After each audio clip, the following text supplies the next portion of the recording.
Hey everyone, welcome back to episode 89 of the Guardian Project podcast. I'm your host Andy, and I'm here to ruin this intro.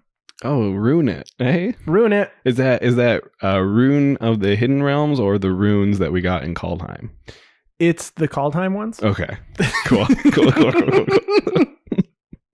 And I'm your other host, Mike Coyle, and I feel like my commander decks are like my collected company. So when I have to take 3 other decks apart to build one brand new one, we call that a collection brutality. It's collective brutality, but kind of shifted a little bit. Well, please listen carefully. We'll count it. Okay, thank you. Works. It I works. appreciate it. Put it on the board. We will accept it, but it's been noted that it was questionable. Good. It was questionable. Good. And this is the podcast where we talk about all things Magic the Gathering. But mostly Commander. So we are just out of Kaldheim release. We are literally just out of it. And there's new stuff coming out Already. So you want to go ahead and start with Good Morning Magic. Sure. Time Spiral Remastered is coming out soon, and I think previews are going to be starting this Thursday. Yeah, so previews are starting this Thursday, according to a Gavin Verhey YouTube video of Good Morning Magic that he released today, recording Monday. He kind of explained in that video, you should definitely go check out the video, kind of explained what you can expect in Time Spiral Remastered. So Time Spiral Remastered will be one draft set. It is going to contain all 3 of the sets from the Time Spiral block. So it's Time Spiral, Future Sight, and Time Shifted, or Plane Shifted. Planar Chaos. Planar Chaos. Yes. Planar Chaos. So yeah, it's going to include all 3 of those, but in one draft set. So they're obviously not going to have every single card from the entire set in that. But another thing is they had this bonus sheet in that set, which were all the time shifted cards. Any card on that bonus sheet will not appear in Time Spiral Remastered. There will be a new bonus sheet of 121 cards that they're going to put in there that spans from Pauper playable to Commander playable. They even have some standard playable stuff in there. It won't be a standard set, won't be standard legal set, but there'll be some cards in that bonus sheet that are standard legal. And he was mentioning that the first time around was the time shifted cards. I guess the 120 or so cards that were included in that spot were ones that were from just a different time of Magic, right? So but it could be from, I guess, before it or from today, right? We don't know a whole lot. Right. We know like Chalice of the Void is in that slot and Relentless Rats is in that slot, but not much past that. That's only like 2 cards of the 121. So okay, so what do we want in that slot? I mean, what are we looking for? Oh, what needs reprints? What right do we now? Want? Cards. Damnation reprint. When do we want them? Immediately. Yeah. Well, it's not going to. No, I need it right now in my hand. Right meow. Reprint it in my hand. In my hand. I don't know what I want. I'm bad with reprints though. If it's really expensive for Commander, I'm always like, I'll take one. Or if it's just a really old card, like I still don't even own a Snapcaster Mage. We were talking about this in the Discord with a bunch of people. I still don't own one. It's not necessary. Just a great card to have. It's fantastic. It does things that I would like to be able to do. Yeah, it's a much better version of Mission Briefing because I have Mission Briefing in like 4 or 5 decks, 0 Snapcasters. Torrential Gearhulk is very similar as well. Very similar, but it can only hit instants. That's the only big downside. Yeah, but you don't have to pay for it. Yeah. So, well, I'm interested to see what comes out in this Time Spiral set. I didn't get to play it, and he had mentioned it was his favorite block, and he is very excited for people to be able to experience it.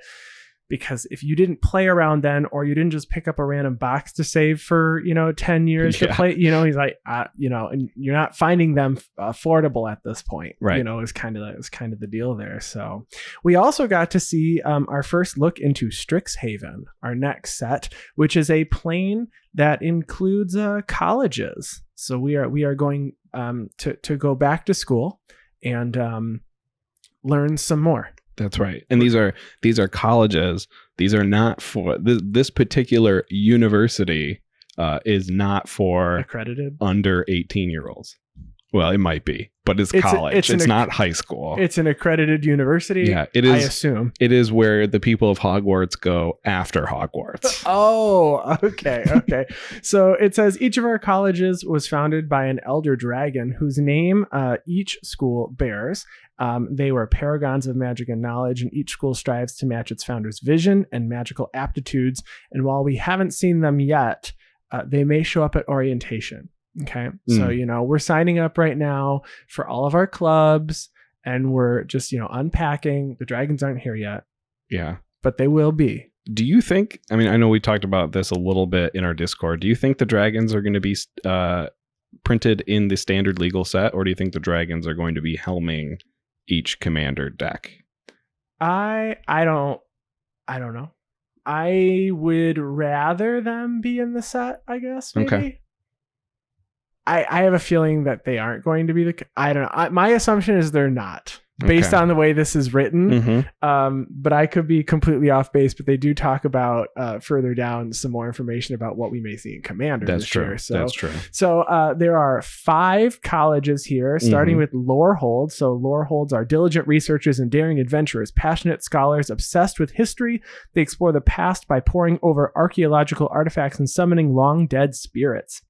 For some students, the past is a rich tapestry worth of disciplinary study, while others wear the tapestry like a cape as they jump down into a forgotten tomb. Their motto is "Leave no stone unturned." Yeah. So this is the red-white. That's right. College. Importantly, we're not going to call these colors by their Ravnica equivalents. This is not the Boros College. That's right. It's the Lorehold College. It's the Lorehold College. So next we have the Prismari College. Prismari are the theater kids of Strixhaven. These are the cool kids, right? No, these are the theater kids, it says. Wow. Oh, wow. Wow. I'm just reading it word for word. Were you in a musical in high school? Digressing. Did you do theater or anything in high school? I was not part of the musical, but I was in show choir where we sang musical music. I was in the pit for Bye Bye Birdie. Okay. And it was a good time. Continue. So Prismari are the theater kids of Strixhaven, and magic is how they express themselves. Their spells can be spectacles of raw creativity or meticulous artistic expressions. All the world's a stage, and whether their art is informed by mind or emotion, Prismari always leave a lasting impression. Their motto is "Express yourself with the elements." Yeah, so I'm excited. That one seems like fun. The next one is Quandrix. So this is the blue-green college. It says Quandrix mages are ingenious math magicians, not mathematicians. No, math magicians. Math magicians. They study patterns, fractals, and symmetries to command power over the fundamental forces of nature. They'll solve a Rubik's Cube while contemplating the metaphysical properties of the universe, and they can recite every number of pi backwards. Their motto is "Math is magic." And I am doing jazz hands. Yes. And that has to be magic to say every number of pi backwards, seeing it's an infinitely long number. So it's like 3.1415. That's as much as, is it 3.14? Yeah, 3.14159. That's as much as like I know. Okay. Which is probably what most people would know if they know pi. And then I don't know anymore, but I had a teacher once that told me it was okay to just round to 3 for your equations. And I told them that I was going into engineering. They're like, well, you'll have to worry about that when you go into engineering. I'm like, okay. So the next one is Silver Quill. So Silver Quills wield the magic of words, from inspiring battle poetry to biting arcane insults. Stylish, intimidating, and tirelessly competitive, these mages are born leaders with a razor-sharp wit and natural charisma that can be used for good or for ill. Their motto is "Sharp style, sharper wit." And this is the white-black aligned college. And then the last one here is Witherbloom. Witherblooms are goth biomagers.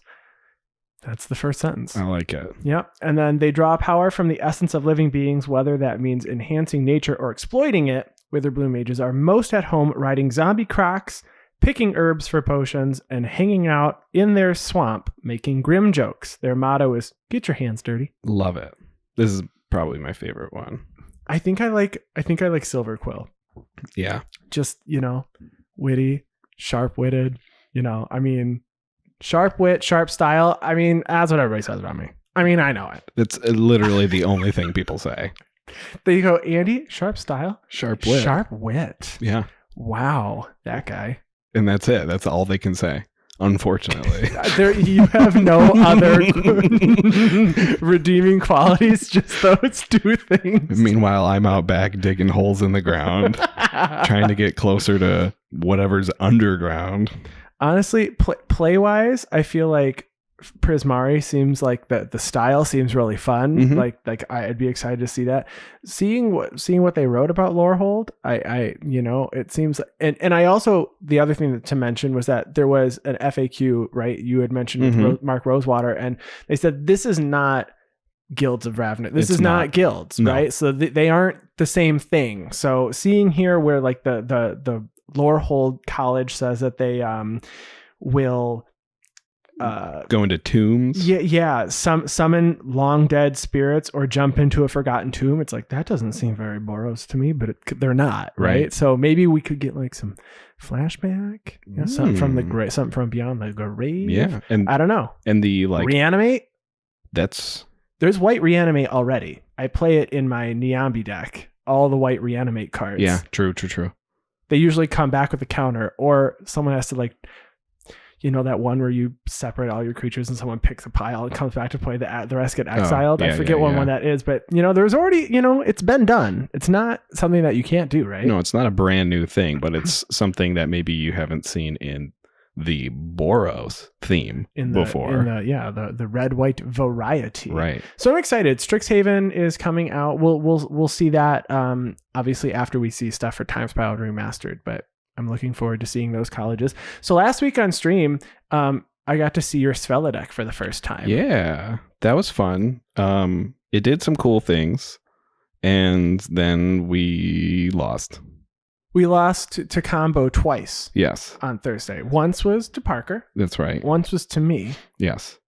I had an opportunity at one point to make it so that Combo couldn't go off. So Parker had it was a Palinkron combo with infinite mana. But the only reason he could go infinite with it is because his lands were tapping for double because of the Mirari's Wake. Yes. And I had an opportunity to either free cast a Natural Reclamation, a 2-mana instant, or free cast a Zendikar Resurgent. Oh. I'm like, I'm going to take that Zendikar Resurgent. Well, that makes sense. That makes sense. That happened the next time. And then I happened to get there with Vito, Thorn of the Dusk Rose. I did get Exquisite Blood, and I played it with Vito out. Yep. But I was holding Sanguine Bond. So that was so I had the backup. I had the backup win. I had the backup win for the win. That's right. So that was a lot of fun. But yeah, we got to see your Svella deck. We didn't get to see it do a ton, obviously, because the combo happened earlier. But we'll bring it out again. You were making lots of icy mana lists. Did you have 4? You had 4. 4 because I got the Illusionist Bracers on my Svella so that I could copy the activated abilities. So I was getting 2 at a time towards the end of the game, and then I was activating Svella's 8-mana ability, double. But yeah, I mean, the deck doesn't play like any of the Eldrazi, or it doesn't play any haste enablers or anything really either. So it does get there a little bit slow, but it is so much fun to play. Yeah. I cannot deny. It seemed like a lot of fun, and we got to see that Zendikar Resurgent off of your activation. That's right. So I'm sure if that's probably not the ceiling, but it's definitely not the floor. It was up with some of the better cards you could cast for free. Yeah, because that's 7 mana. I have like a couple 10 mana spells, 9 mana spells in there too. Just a couple 9 and 10 mana spells. Yeah, Praetor's Council to return all the cards from my graveyard. Great card. Yeah, great card. Well, that was a really fun patron stream. And if you would like to become a patron, you can head over to patreon.com/GuardianProjectPod and donate for any dollar amount. We also have a couple of new patrons, and then we aren't sure if we mentioned all of everybody who had joined in the last couple of months. So thank you so much for joining, Alex Marcy, Kyle Baum, and Chris Martin, who actually we're going to talk a little bit about during our main topic today. But thank you so much for donating. We appreciate your support. Yeah, thank you. And if you're looking for any other way to support the podcast, whatever you're listening to the podcast on currently, whether it's on Spotify or YouTube or Apple Podcasts, if you could leave a like, if you could follow us, leave a comment if there's something that you think that we could do better in this podcast. We want to make this podcast better for you, our listeners. So if you could drop a comment, we'd appreciate that. On YouTube, if you hit that bell icon, you'll see whenever we upload videos. We also upload all of our Twitch stream gameplay videos every Sunday. So definitely check us out on YouTube as well. So what are we talking about this week? This week, we are going to talk about our Commander collection. So we posted a poll up on our Twitter page talking about how extensive people's collections are. And we're going to kind of talk about the results of that as well as our own collections. And we're going to talk about what it takes to insure a collection. Yeah. Well, I'm very excited. So are you ready to, catalog your collection? No.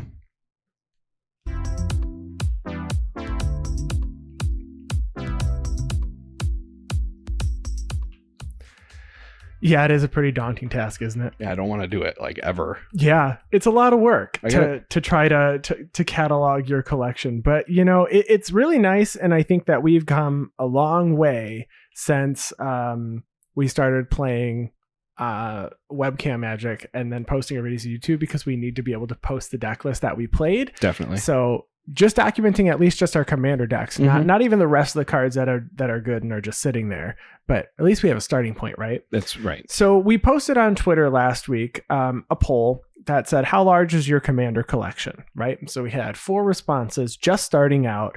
I've picked up staples, extensive, or other, comment below. And we got 282 votes. We got a lot of feedback on this. We saw some chatter in the Discord on it as well, talking about cards that folks have. So we wanted to talk about our collections and then talk about some of the comments that other people were saying as well. Right. So there were some fun comments for the other comment below, but talking about our collections, when did we start collecting? So I started playing, like I said, during Gatecrash. I think I've mentioned it before on the show, but I don't think I really started collecting till probably 2016. Okay. Yeah. I don't think I was playing casually, and I was just like, oh, I have some cards. I mean, I would buy and build new decks, but it wasn't anything like when a new set comes out, buy a case and then open a couple boxes, play some sealed games with my husband, and then keep stuff for down the road and draft maybe a year or two later. Right. I do that now, but I did not do that until I think War of the Spark came out. Okay. And I wasn't collecting like a ton until like War of the Spark, but I would buy a couple boxes and then like maybe a fat pack or two or something.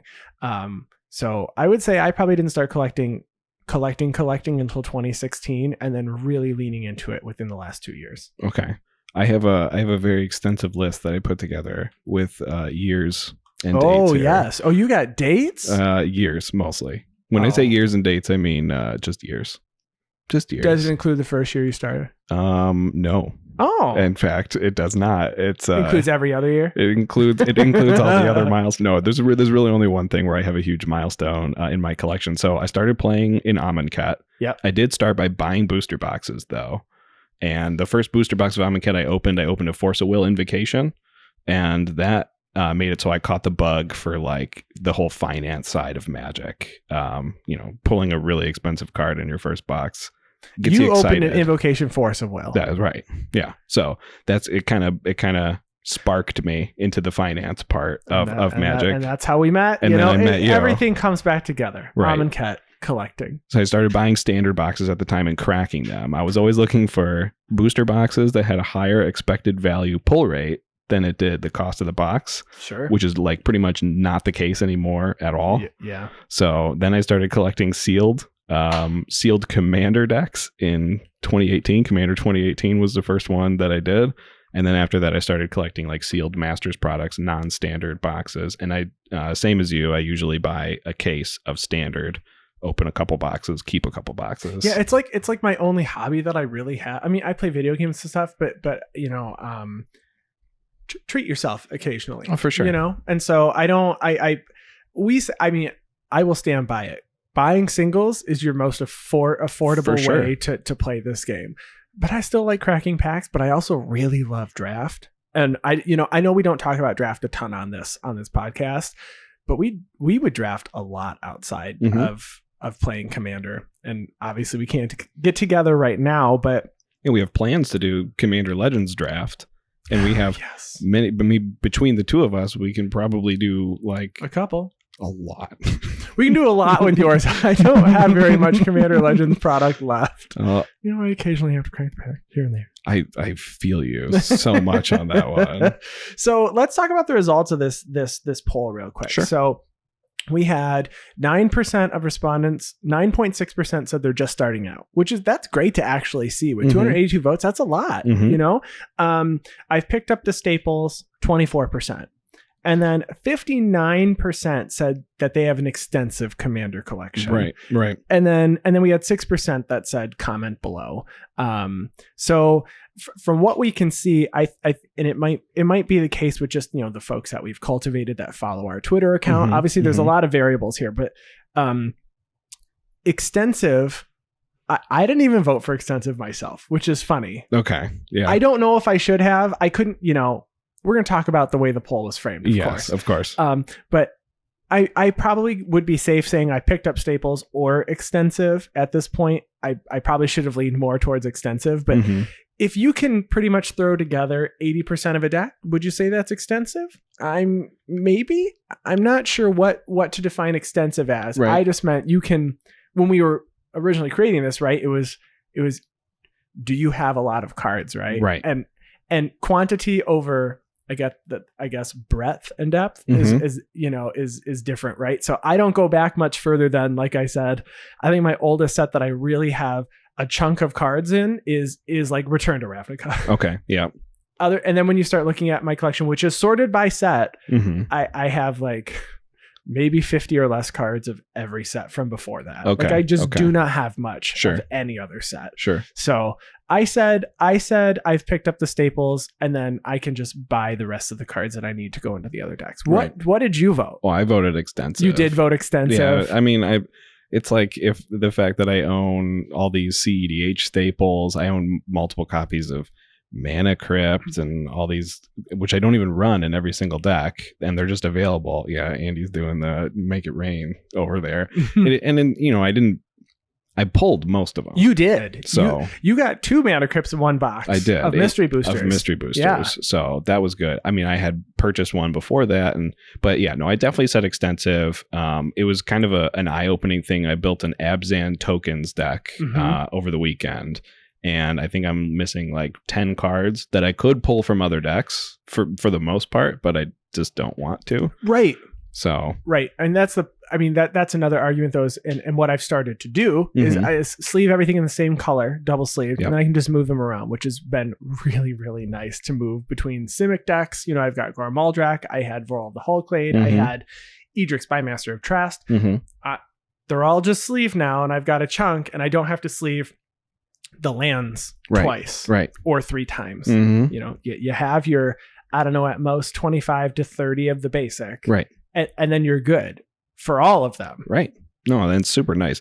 And it's especially even good for, some of the more expensive cards that you definitely wouldn't even consider owning 2 of, like your Mox Diamond or Yawgmoth's Will. I don't want to buy another one of. I mean, I'd love to own a bunch, but I'm not going to buy another Yawgmoth's Will or Mox Diamond, and I did get the foil from the vault. Now, I don't even want to buy another copy of Smothering Tithe. I think that's even way too expensive for me. And I wish I had gotten it in foil, and I didn't, because the one day that I almost thought about doing, Judge Anthony scooped it up at Commander on Monday, and he walked over and goes, "Look." I was like, "You son of a," I wanted that. No, it was really good. It was really good. So, so just starting out though, right? So we had some folks respond, and someone says that they like to pick up the precons. I'm trying to find the post right now. So I saw someone that said they had 8 different precons and then 2 personally created decks, and they considered what they had a great start, or I guess we considered what they had a great start. And I think they voted for just starting out. Yeah. Okay. So here's one. It's by at Sugar Dogster. So we're just starting out with EDH. We have Commander Anthology 1, Zendikar Rising precons, the Call Time precons, and 2 personally created decks. And they said so. I said that is a fantastic start, and we've said it before. We're huge advocates of taking a precon and upgrading it. I mean, it's a really good place to start for sure. But I mean, Commander Anthology is 4 decks. Zendikar Rising is 2. Kaldheim is 2, and then 2. That's 10 decks. That's 10 decks. And that's just starting out. That's saying that's a good start, which I think is interesting. So I know we were going to talk about our poll and how we put the things. So 10 decks being considered good just starting out. When I first started playing Commander, if I saw someone with 10 decks, I'd be like, "Whoa, what a collection! That's huge." I know. But then again, we have someone saying that they have enough cards to have 4 or 5 decks built at the same time and at any point in time. And they considered their collection extensive. So maybe they have a lot more of the more expensive staples and stuff that they can fill out 4 or 5 decks. And that's why they consider their collection extensive. And they have, a ton of cards just not in decks or something like that. So maybe if we had some more detail on, how extensive is your collection that isn't built into decks. Right. We have Lenny Woolley responded to Johnny's Gay Pride Mate, who has been on our stream, said, I picked extensive, but it's probably greater than that. Yeah. I feel like a lot of us are probably at that point where it's like, is this overkill? Yeah. Is there too much magic flowing out of your magic room? Do you have 17 piles of cards, but you do know most of what's in each pile? Maybe the poll next time should be, how many rooms do you have magic cards in? That's a good option. Yeah. Chain Commander on Twitter said, some would say I have too much, but that's a subjective term. Yes. Right. So subjective, right? So this poll is subjective. You're limited to only a few options, right? 4 max on Twitter, right? So you want to get in my collection is a lot. My collection is just starting out. I picked up the staples we felt pretty middle ground. And then you had other comment below. And most of the comments below, a lot of them are just, I have 50 decks. I have 43 decks. And it's like, yeah, that's a lot. It is. It's extensive. Is it extensive? That's subjective. I don't know. I think it's probably. Some people think it's even more. I think it's probably extensive. I think the only. Yeah, it's good. Extensive just means large, right? You've got a lot, so it's not a negative term. It's just it's a lot. You've got a great amount. We're not saying overly extensive, just extensive. Yeah. Now there's definitely one response in here that I think we know for sure is probably the most extensive collection that I've ever seen. And that's a response from Playing with Power. Yeah. It says, I have the complete sets of revised through Commander Legends. I've been playing for a long time. Yeah. Playing with Power. That's a fantastic collection. So it is extensive and very thorough. So you can pull together basically any deck you need. That's right. Any deck, any legal deck. I love it. So, we're going to talk about our collections, right? So like I said, and I had even posted personally, you can go check it out. I said, it's funny that people were voting this way. I said, I pick stapled because I generally have to buy 10 to 20 cards for every new deck that I make. So I was arguing that I could put together the deck with most of the expensive cards. And then I just had to grab all of like the commander centric cards. Right. So when you're building some deck like Gore Muldrak, right? I had built that and I needed all the random weird cards that change creature types on a turn. It's like, well, I had the staples and I did not have those. So I was arguing I have the staples. So like we said, subjective, but well, you can start with how many decks that you have built at one time, if that's what you want to look at for an extensive collection. So I've got about 25 decks right now that are completely built. Yeah. Not sharing cards between each other. Right. I counted the decks that were sitting in my office. It was 22 built that can be played with, 6 or 7 missing like 5 or 10 cards. Because they're expensive, you share them between. Because I'm building new decks. They're in pieces, those decks. So okay, so 25 and 22, and then I have a 1,000 card white box with what I call commander shells. Yes. So when the old decks were taken apart, I played Narset Enlightened Master. I used to play Hepatra, Vizier of Poisons. When they came apart, and I took out the cards that were like more than $5 and put them either into a binder, or I upgraded lands in a deck that I am still playing. The shells got put into like a team bag and into that box, so that if I want to play it again, like the shell of that deck and all the weird cards it plays did not get resorted back into the collection, and all my minus counter stuff is still sitting right here. So I also have that, which is completely full. That's a very organized version of my pile system. Coyle is an advocate of the pile system that takes up all the space on the counter outside the kitchen. That's correct. Sometimes the kitchen table, the and side 2 table. offices. Yeah, 2 offices. Yeah. Not often the coffee table, but the side table in the corner. Yeah. Yeah. I built a deck on the floor the other day because there wasn't room to put a playmat down anywhere else. I could never build it on carpet. I put the playmat down on carpet. Yeah. Okay. I don't know if I could build it on carpet. It wasn't the easiest thing in the world, but it wasn't that difficult either. So the pile system's working for you. Pile system's working pile fantastic. system is working for you. Yeah. So we have a lot of commander decks, and then the let's talk about the benefits of having a large collection, right? So we were saying you can build, like playing with power, they can build any deck that they want. Yeah, literally anything. Having a sorted collection, even better. And I spent 2 solid weeks sorting all the cards, and I sort, turning them upside down. And then you look at the set symbols. That is the easiest. And way I to do don't it. I don't sort with the cards right side up. Do you sort with the cards right side up, pushing to the left, or upside down, pushing to the right? I sort purely alphabetically, and I don't sort by set. You don't sort by set. That is correct.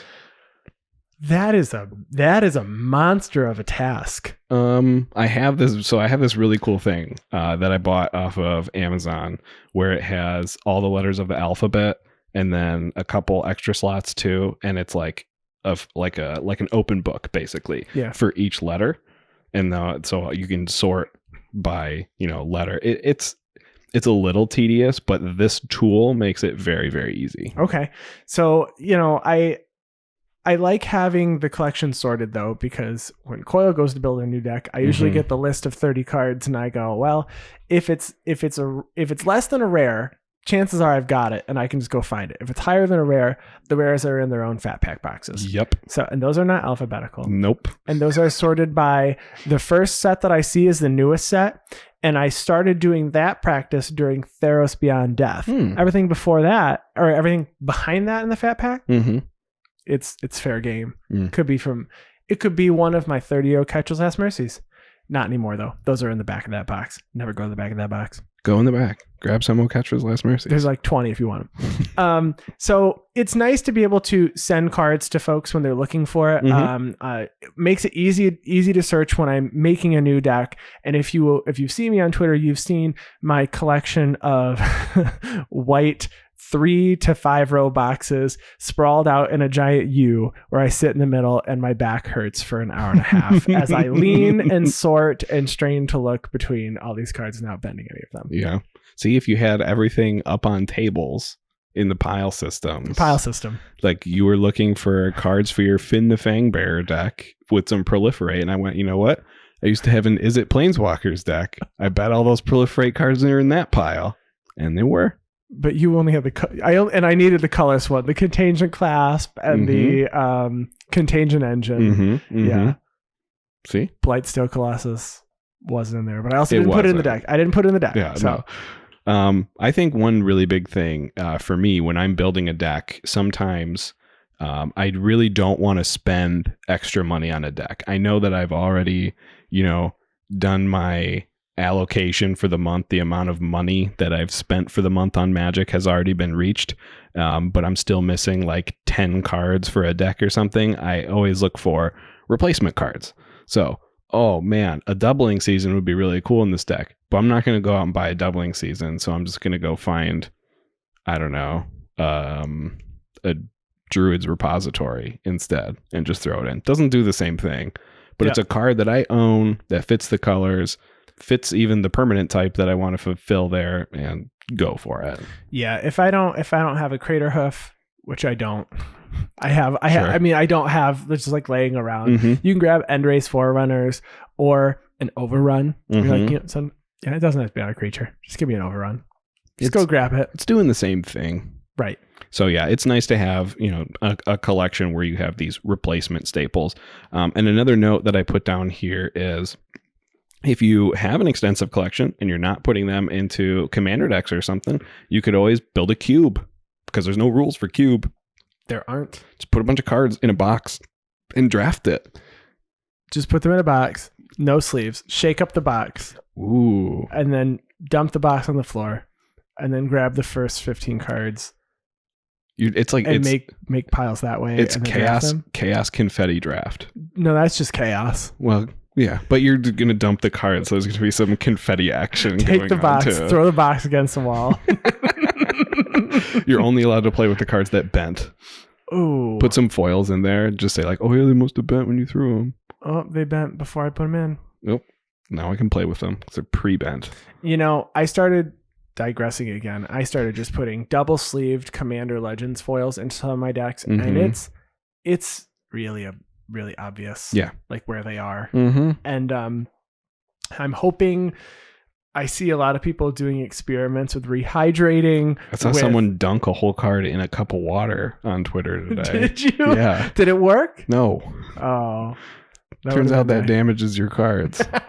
I've seen cards get put in like clamps that you would use to hold like pieces of wood to saw them out in the garage. I've seen, there's Cube Draft I know is doing a lot of experiments. There was one where it was like keep them under something, and then they were like, oh, I'm just showering, and after a week I'm just going to see if the moisture that was just like in the bathroom fixed it. And it's all common, so it's not, you can test it out, but mine are real rough right now. Yeah. So but let's not have our cards get ruined, and let's protect them. Yeah. Right. How do we protect such an extensive collection of cards? Yeah. So as we were doing our research for this, we looked into something that I don't think is talked about often enough, which is actually getting insurance on your Magic collection. So insuring your Magic collection, which in insuring collectibles is also not a very easy thing to do. So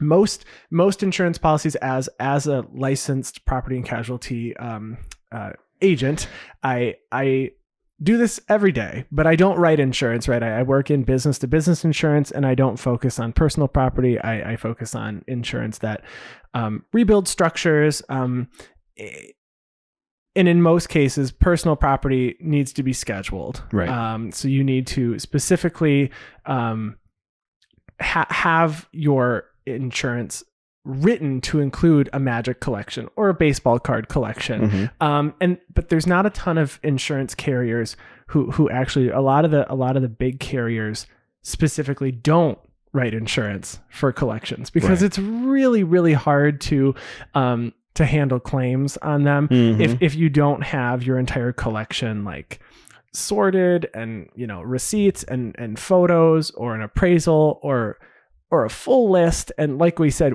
we don't even have a full list of our collection, right? So Chris Martin, who has actually, if you watched our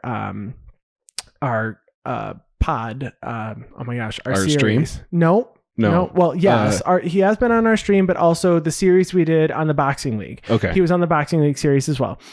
So you can see him. His contact information is out there. Actually wrote 2 articles on insuring your Magic collection. Also a licensed insurance agent, does not sell personal, and works obviously for a business that works in insurance. Wrote some articles, and you can actually find the links to them in our show notes below for Conviction Gaming. So it's just part 1 and part 2 of insuring your Magic collection. And he brings up a lot of really good points on the reasons why you should insure your Magic collection, and gives you a lot of resources as to where you can go to insure your Magic collection. So actually the company that he utilized was Collect Insure. And in his articles, he writes about an experience growing up where they had a loss of some collectible items. There were some things that would have been worth significantly more now, things that could have been passed on to family members, but were lost and were not actually insured for that. And so he suggests insuring your collection at least up to 80% of your highest value cards. But in order to do that, you need to have them cataloged. Yeah, right? You have to have a catalog. 80% of it cataloged. Right. So you need to have like a list, or you need to have photos, or you need to have receipts.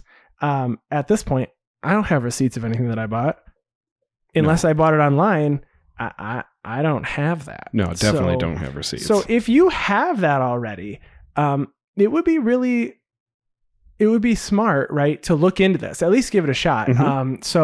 As I was looking into this, I was looking more into Collect Insure, but he actually, for this article series, did do an interview with the company, and they answered a couple of frequently asked questions. So I wanted to go through those while we're talking today. Okay. So the first question was, does the policy have coverage for cards which are in transit, such as those being used for play or display, or cards being in transit from the scheduled premises, which if you're not familiar with insurance terms, the scheduled premises is like where you would store them or where the cards actually belong. Okay. And then another property. So like your LGS or going to a Command Fest, right? So their policy actually does provide coverage for cards when they're away from the scheduled premises. In fact, the policy was actually written as an inland marine policy, which I know that sounds like a policy that you would not actually buy for your cards, but it's meant to be insurance for when your cards are not where they are, right, or in transit, not where they belong. So they do have a lot of flexibility in their coverages, being written as an inland marine policy.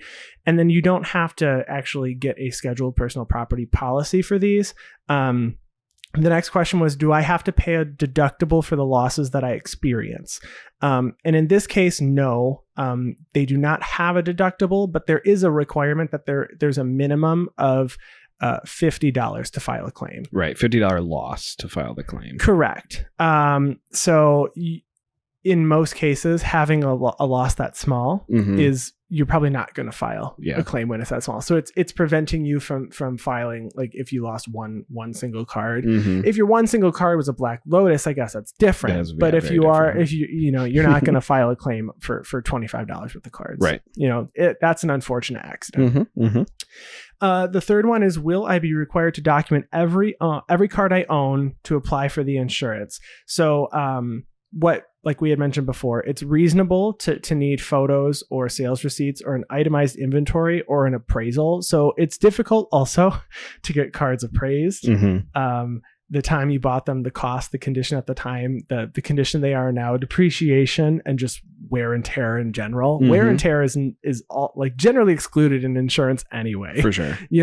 So this is where he said he encourages you to document the most expensive pieces of your collection. So aiming around 80% of the total value of your collection. So it ensures an easy claim process. Should you experience a loss, it also helps you guarantee that you don't miss anything major and leave yourself underinsured. Right.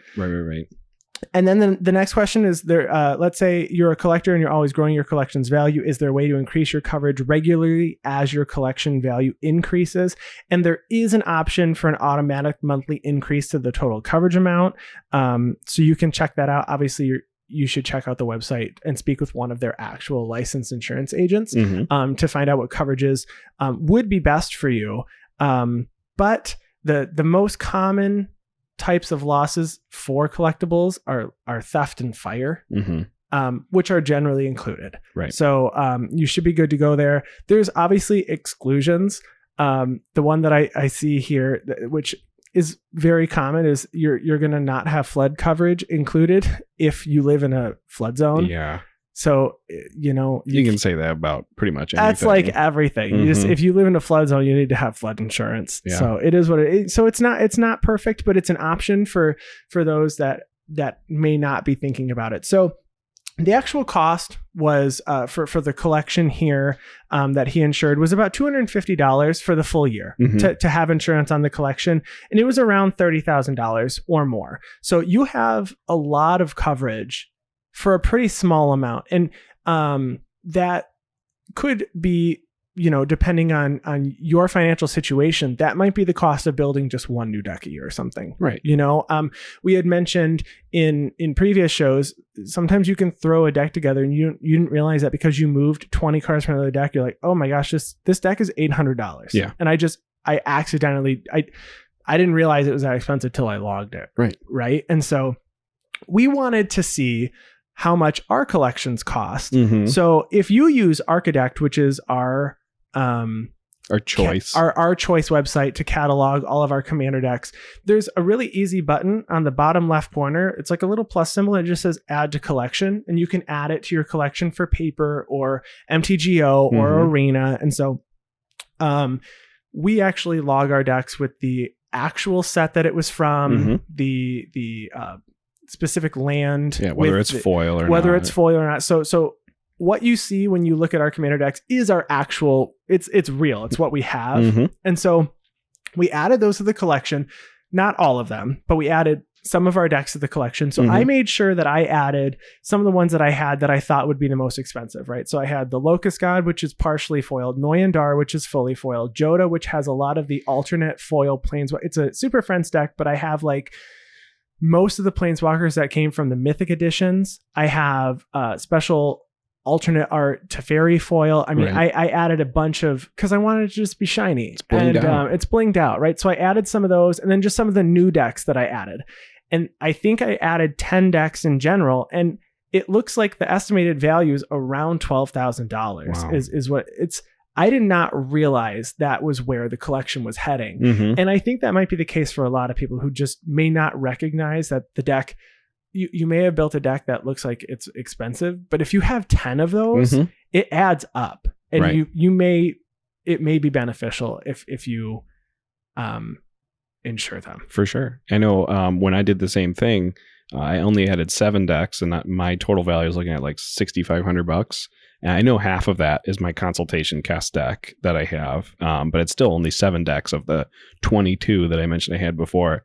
And this doesn't also include my sealed collection. So the sealed collection would probably be the easiest thing to insure. Yeah. Because those have very definitive value, and, well, I guess they increase in value still, but there's definitely receipts and stuff that I have for that kind of stuff. Yeah. So, well, we've seen streams where like the opening hand of somebody playing a CEDH game has 2 duels and like some random mocks and maybe and it's like, oh, this opening hand was $2,400. Just the opening hand. And so obviously, if you are collecting, and I trade in a lot of cards now, I find I'll do a lot of trade-ins for smaller cards and get one bigger card now. I didn't realize I was anywhere near this, I'll be honest. And so now seeing this number and knowing that I have sealed collection at home, and I've got other, Magic memorabilia stuff. Even some Pokemon stuff. I do have, I went to McDonald's, and I have Pokemon cards. First time I've picked up Pokemon cards since I was in 8th grade, 9th grade. It's fun. It is fun. I said I wanted a snack, and so he said, let's go to McDonald's, get a Happy Meal, because they have Pokemon cards. So I got them, and one of the packs was kind of bent. And I said, it's every trading card game. Well, maybe it's just foil. No, so all the cards were a little bent, so it's like, it is what it is. So, talking about the insurance, it's nice to have the added protection. Accidents always happen. For sure. You can take precaution, but if there's a theft, we hear about that too much. It's unfortunate. We had somebody at our LGS have their cards taken from the backseat of their car when they were at work. Always keep your cards with you. Yeah. Take them into your place of work. If you're going to your LGS after work, I always put them at my desk. I'm not going to leave them in my car.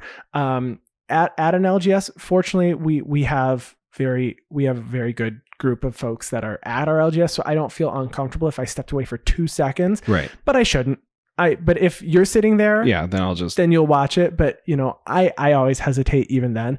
But I don't generally bring my entire Magic collection with me. So that's another thing. And I think that's something across the gaming industry in general. Like, I was watching some videos on video games, right? And if you bring your Nintendo Switch with you, and if you bring 18 games inside of a case with you, and that gets you just lost everything. Right. It's a lot, right? So just be mindful of the cards that you bring with you. I usually only bring 1 or 2 decks with me, but it's sometimes, even when I bring my Noyandar deck somewhere, I go, this is a really expensive deck. But I want to play it. It's the reason I foiled it out. So I'm going to use it. So, actually, Chris Martin did go into detail a little bit on some of those things. And one thing that I thought, one thing he mentioned, he was talking about putting some of your expensive cards that are in like top loaders and plastic stuff, having them in a fireproof safe. And if fire happens and the fireproof safe still gets hot enough where the plastic actually melts to your card. And he said something similar to this can actually happen if you leave your cards cards in the backseat of a hot car on a hot summer day. So, like Andy said, we've always been proponents of bring your cards with you. Don't leave them in your car. Now you have even more reason to. If you do have to bring a big extensive collection to a convention because you're looking to trade some cards or something, and you have to travel maybe a little bit across town from where you have to park, make sure that you bring a little master lock for your backpack so that it can't just get unzipped while you're zipping away on the subway or the people mover. I forget the brand of backpack that I got. I got it as a Christmas present, but it was meant for Magic decks, and it's really secure, and like to open it, your zippers are like sealed. It feels like a backwards backpack because it's like almost like a shell on the outside, and your zippers are like hidden. It's actually really hard to open. Just for me, opening my own backpack. So you feel pretty good going, well, someone's not going to very easily be able to open my backpack while walking behind me, but there's no outside pockets. All the pockets are on the inside of the backpack. It might be by Ultimate Guard, or like it might be the Ultra Pro backpack. Okay. I forget what it is, but no, just keeping your collection safe. A lot of things that people don't think about. So these are really good articles, actually. For sure. So make sure you check them out on the Conviction Gaming website. Like we said, we will have links to these below. And just call. I mean, you can call and just get a quote. For sure. Just talk to somebody. So he suggests that if your collection is around $5,000 or more, you should really take a look at this. Just to make sure that you've got coverage. Because it may be excluded if you have an apartment, a condo, or just a regular homeowner's insurance policy. These things are not always included. Right. So it would be unfortunate to have a loss and not be able to claim anything. No, it would be devastating. Devastating. So. This was really fun to talk about today. Lots of information that we hadn't talked about before. Thank you to everybody who did check out that poll and did vote. We always like seeing pictures. We have a show and tell channel, so people always show photos of what they have or what they picked up recently. So share those with us if you're in our Discord. We want to thank you all for listening. If you want to contact us, you can find our podcast online at theguardianprojectpodcast.com. You can find our social media on Twitter at GuardianPod and our gameplay videos at youtube.com/The Guardian Project. You can email us at guardianprojectpod@gmail.com, and I'm on Twitter at ATFlory. And I'm on Twitter at WormCoilEngine. And as always, we want to give a special thanks to Ryan Nichols, our producer and editor, and Chris Wolf, who handles all of our graphic design and thumbnails. Again, a big thank you to the both of you, and we'll chat with you next week. We will, and we're out of the 80s. Out of the 80s, Ryan. I love the... No, what was that show? I Heart the 80s. I Heart the 80s. Was it I Heart the? I Heart the blank. I Heart the, and now it's gonna be I Heart the 90s. That's right. Because welcome to the 90s. It's like one of the best decades ever. The 90s. Grunge music. I was born in the 90s. Change up our intro music. Ooh, you want to change it up? Not for just the 90s. No. Bye, everyone. Bye-bye.